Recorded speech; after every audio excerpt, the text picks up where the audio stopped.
that blood still runs through the villagers' veins. They say that sometimes the blood awakens from its slumber. Though the fairy tale had a happy ending, with the humans and demons living in peace, when it began to suddenly change into a brutal, bloody story. Yay! Well, they eat people. They say that every decade or so they can't help but want to feast on human flesh. The villagers can't eat other villagers, so when this happens it is said they descend on the human villagers and conducted Onikakushi. What's an Onikakushi? Broadly speaking, it's when a demon kidnaps someone when a person is demoned away. Yay! We know this from the previous episode of Higurashi, not actually the previous episode of me doing this. Oh, previous chapter, wouldn't it be? Yeah, previous chapter. They say that the villagers of Onikakushi would overwhelm unfortunate human villagers in order to kidnap sacrifices. Takano-san's explanation was plain and simple, but when I imagined what it must have been like, it was terrifying. They lose their human reason. The villagers turn into real demons en masse. They attack the villagers they loathed in the dirty world of the masses below, and they kill and eat their sacrifices. So they're no different from demons after all. What did Oyashiro-sama do? Wasn't he supposed to be staying in the village and watching over them? Oyashiro-sama knew about it, of course. Onikakushi isn't discriminate. The villagers apparently never kidnapped anyone other than the sacrifices decided upon by their god. In the text it's usually one or two people. A village inhabited by those both human and inhuman. It was like the heartwarming episode Colours had inverted like negative film, revealing the painful and ugly truth. So on the nights when they raided villages, they would feast on their kidnapped sacrifices, which is why the nights came to be known as Watanagashi, like tonight. Yeah! Watanagashi. The night's festival was Watanagashi. I just couldn't reconcile the fun festival with the horrible tale Takano-san was telling me. Watanagashi, well, wasn't it? Wasn't it about giving thanks to the futons we use over the winter or something? Kei-chan, Wata has another meaning, you know. It means entrails. Yay! Shion, who had been silent until now, spoke up. Entrails? Oh yeah, I guess that's true. Like fish guts? Wait, what? Like a jigsaw, the fun times I had today at Takano's grotesque tale clicked together in my mind. Watanagashi, so gut spilling. I didn't think saying that could ever feel so nauseating. Yes, it's as you imagine, my Barakun. Right now, the Watanagashi festival might just be a somewhat early summer festival occurring every June, but it used to be different. It used to be a ghastly, cannibalistic feast held on the night the villagers had collected their unfortunate dinner. That can't be true. I had no real reason to say that, but I couldn't help it. My Barakun, you said that Watanagashi is a ritual about purifying futons, right? What do you think the futons with cotton? What do you think the futons filled with cotton with water represent? Futons are futons. They are beds. They are things for sleeping in. What else could they possibly represent? I was rattling on, desperately attempting to deny the horrible festival that Takano-san was describing. Deep down, however, I found myself understanding all too well what she meant. Futons stuffed with cotton. If the cotton represents entrails in both pronunciation and meaning, then entrail-filled futons would have to be humans. Yay for symbolism. Why don't you think back to the olfactory dance Rika-chan performed? Do you know what she was doing up there? No, I don't. I didn't even watch the whole thing anyway. Shh. And she is saying that we know what happened last time. K-chan, you're getting too worked up. Shion grabbed one of my ears, reminding me that this wasn't somewhere I should raise my voice. Even so, I can't help suppress this agitation I feel. Rika-chan was carrying a festival hoe. You've probably realised it already, but it's not a hoe for ploughing fields. It's a tool for dissecting human bodies. Yay! I didn't see the dance all the way through, so I don't know what kind of performance Rika-chan was putting on after I left. When I told this to Takano-san, she kindly explained Rika-chan's dance to me. To summarise what she said after what I'd seen, Rika-chan would pierce the futons with that hoe, cut them open, and pull out the cotton inside. She cut the cotton out, one bit at a time, and set it afloat. That's the kind of ritual it was. Broadly speaking, it was quite the bombastic ceremony where they rip out the guts and throw them into a basin. And then the ritual was over. Don't say that line with that face. It's though that afterwards the villagers, each with a different role, dismantled the flesh piece by piece and feasted upon it. Hehe. At Takano's strangely happy giggle, I felt for some reason violent displeasure.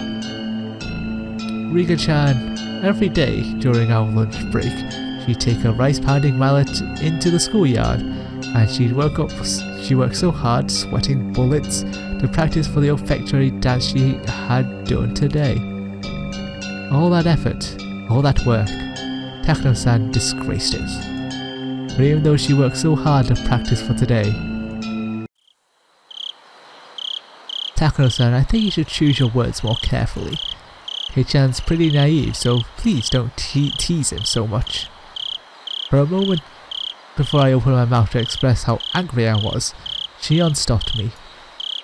Shion must have been fully aware of how that story made me feel. I'm sorry. I thought you like a story with that sort of shock value since you're a boy.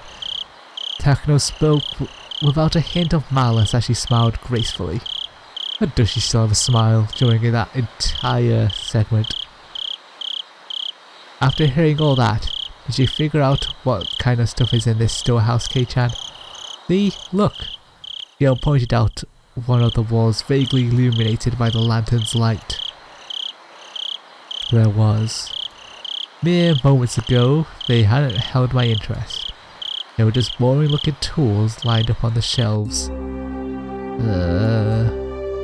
All those uninteresting tools that I didn't understand how to use. They suddenly took on a new meaning. I couldn't help but let out a groan. At first they looked like carpentry tools like chisels or planes. However, when I thought back, I'd seen pictures of these sorts of tools before. Yeah, they came up in Japanese history textbooks. Yes. On the page introducing the Kaitai Shinsho, or the new text on autonomy.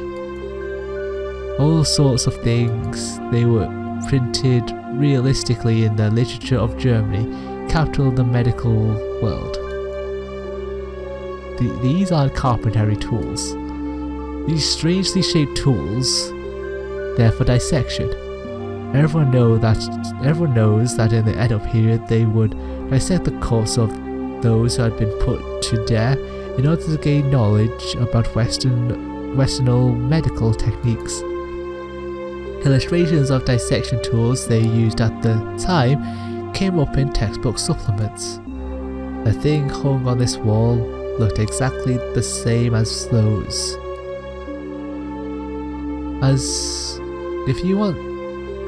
if you want a scary way of looking at it, think of them as cooking utensils.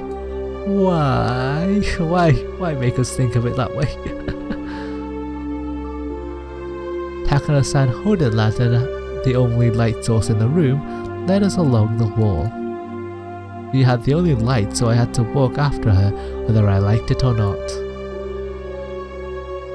Look, Takano-san illuminated a cold chain which left a bigger impression than the other things we saw. The chain itself was nothing unusual, but further along it were metal fetters that were like hinges, clearly meant for binding people. Kei-chan, look at that. He tapped me on the shoulder and pointed to a restraining table that was clearly shaped like a person.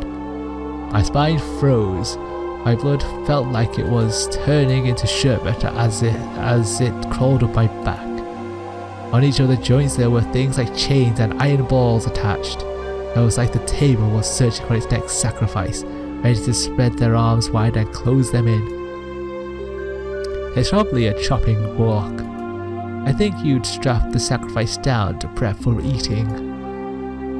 The words chopping block sent a jolt through my body.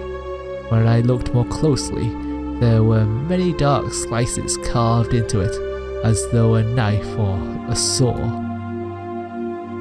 As through from a knife or saw. They were the most clear-cut signs of usage you could ask for. It proved these tools weren't just for show, they were used for their original purpose. If someone was strapped tightly onto this table, they probably wouldn't be able to move an inch or move a muscle. Their guts would be defenseless. You'd take one of those eerie cooking knives lined up over there, dab them with it, and then you'd slice open their belly and dissect them. I hear the stories, but this is incredible. Before coming in here, Shion had mentioned she had a good guess of what was inside, but it seems to have exceeded her imagination. There's still more. How about it? More fascinating than a wax museum, isn't it? Takano-san had this happy expression like she was visiting a toy store for the first time. I don't get it. This Mio Takano person had nerves of steel. Are these bizarre grotesque objects that fascinating to her? I, for one, was not enjoying myself. I'll be frank, this was all too weird for me. Still, there was something even more horrifying than all this. That would be none other than Takano-san herself. Takano-san holding the lantern giving off such a thin beam of light, if she suddenly turned it off, then what would I do when the next moment everything went totally dark? That's why I was scared. Takano-san had the only light, and anyway, I was scared. At some point, Shion had started holding onto my shirt sleeve. I was a little annoyed to walk like that, but I didn't shake her off. That minor sensation allowed me to feel the presence of an ally here and now. Before we had even walked halfway through the storehouse, the edge I felt on my skin changed completely. Those cruel tools lined up all crammed together in this place. Some were horrible ones made to take away sacrifices freedom, and some were tools made to efficiently disassemble and repair the bodies for consumption. Those were just the things I understood. There were plenty of other strange looking objects that I couldn't even guess the purpose of. Now that I was here, I didn't even have the slightest desire to hear the details about what sort of terrifying reasons they were meant to be used for. At the very least, they were all completely different from the sort of clean and simple killing function of a katana. Tools to kill people were obviously constructed in such a way that they would kill people. If that was the goal, then the person you used them on obviously ended up dead. The kinds of tools here, however, were different. The tools that were here, they were for cutting people, for crushing them, for boiling them and cooking them, and for grinding them. They were tools of torture. They weren't made to kill people. People dying was just an incidental result. Actually, they might not even kill them. If the sacrifices could die in such a horrifying ritual process, that would be nice, but they don't even die in the end. They remain in a state of hellish pain. Perhaps they were only being allowed to live. Only now, in this moment, did I fully realize just how terrifying and fearsome that difference was. People, you see, most of these wouldn't kill them if used properly. Takano-san, as if reading my mind, displayed a shocking smile. Burning at the stake, the famous method of execution for witches, would kill the person immediately. When the body suffers extreme burns on the skin all over, the composition of the skin's chemical makeup products produces poison-like symptoms and causes an immense shock to the victim. Though I suppose it's still very cruel compared to the guillotine. You have to wait far longer for that to happen. She described such horrors in a strangely medical way. Shion immediately answered the question I had. Takano-san is a nurse. There's a saying that nothing can scare a doctor. Yes, that's true. Oh, and also, there was a method in execution in ancient Rome where they would grill the person. It was like a barbecue. They would cover the person in wire netting and slowly cook them over a charcoal fire. I think the methods of when I went to... the memories of when I went to a day camp with my family will come rushing back now, of all time, so vividly. That's what it was like. Apparently they wouldn't die too easily for some reason. According to one source, even if they roasted one side of a person to a crisp for an entire night, they would still be conscious and able to speak fluently. That's insane. You grill someone the whole day and they'd still be conscious? It is said that ancient Rome, famous for their executions, thought of plenty of ways to execute someone while having the victim stay alive as long as possible. Among them, there was one method where they would open the gut, pull out the intestines like sausages, put them up with a winch and put them on public display. Ugh, gross. That is horribly gross. Shion was behind me, clinging to me. Not just because she was scared. She was protecting her stomach. Yes, it'll be the human shield for you, Shion. You would think someone with their intestines pulled out would die instantly, right? Actually, as long as you do it tenderly and thoroughly, it's apparently possible to pull them all out while the person is still conscious. I felt a sick feeling in my stomach. It was like my organs were coiling up just from Takano-san's stare. I just realised I'm eating after I finished recording all this. I'm gonna have a terrible dinner. Though pulling them out of a winch was rather exaggerated method.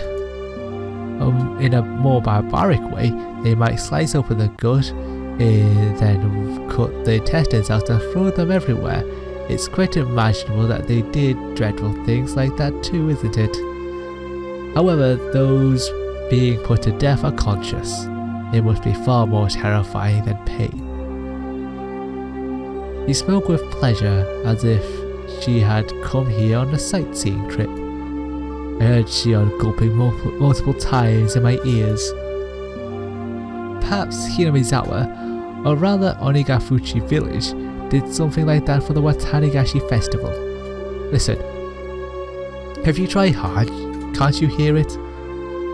I wanted nothing more than to not hear anything at all. So why? Why at times like these do I begin to hear things I shouldn't be able to? What are we hearing?